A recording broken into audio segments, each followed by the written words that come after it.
Hello, I'm Sarah Coates. Thanks for joining me here on the I-24 News Desk. We begin in the region, and Israel is now into its second day of lockdown, with these pictures coming from the beach of Tel Aviv, with people pushing back against restrictions, not allowing them to get into the sea by doing just that, taking a dip as the temperatures soar. This as police are out in force, making sure regulations are adhered to as coronavirus cases continue to rise, with the infection rate hitting around the 5,000 mark or more every day. Police officers are being seen manning roadblocks throughout the country, checking on the movement of citizens who are only supposed to be just over half a mile from their homes. Restaurants are only open for delivery, while bars, gyms, schools and railways are shut in a bid to try and curb the spread of the virus. Israel is the first developed country to go into a second lockdown, with its leaders calling on the public to maintain social distance and wear a mask, as the health system is coming under increased pressure to deal with seriously ill patients. Moving on, and police are describing a mass shooting which happened in Rochester a matter of hours ago as a tragedy of epic proportions, with at least 14 people injured and 2 others dead. It's understood police were called to a party and saw around 100 people running from the backyard of a home.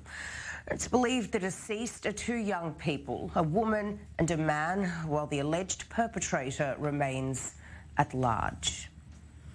Tributes are pouring in, and flags outside the White House are at half-mast as the world mourns 87-year-old Supreme Court Justice Ruth Bader Ginsburg, a champion of women's rights who served on the top US court for 27 years. Ginsburg was the first Jewish woman to be appointed to that role and was a fierce advocate for gender equality, appointed back in 1993 by then-President Bill Clinton. She had survived cancer several times, but on Friday evening, the 87-year-old succumbed to complications from pancreatic cancer. She led an amazing life. What else can you say? She was an amazing woman. Whether you agreed or not, she was an amazing woman who led an amazing life. I'm actually sad to hear that. I am sad to hear that. Thank you very much. She never failed. She was fierce and unflinching in her pursuit of the civil and legal rights of civil rights of everyone. Her opinions and her dissent are going to continue to shape the basis for a law for a generation. President Trump says he's received a number of phone calls from nations in the Middle East who are eager to get on board with the United Arab Emirates and Bahrain in normalising ties with Israel. Trump speaking during a press briefing at the White House, telling reporters that he's met with the Emir of Kuwait, who's indicated that his nation may be next in line to normalise ties with Israel. Now, this is Saudi Arabia's largest English news outlet, published a Rosh Hashanah greeting on Twitter earlier today.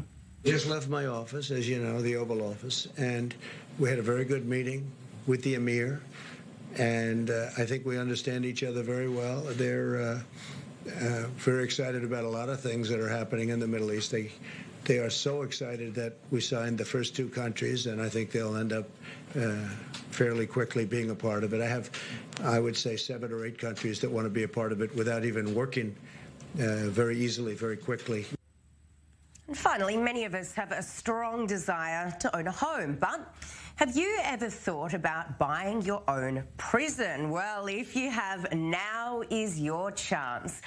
A jail just north of Paris is up for auction, having been unoccupied since 2016.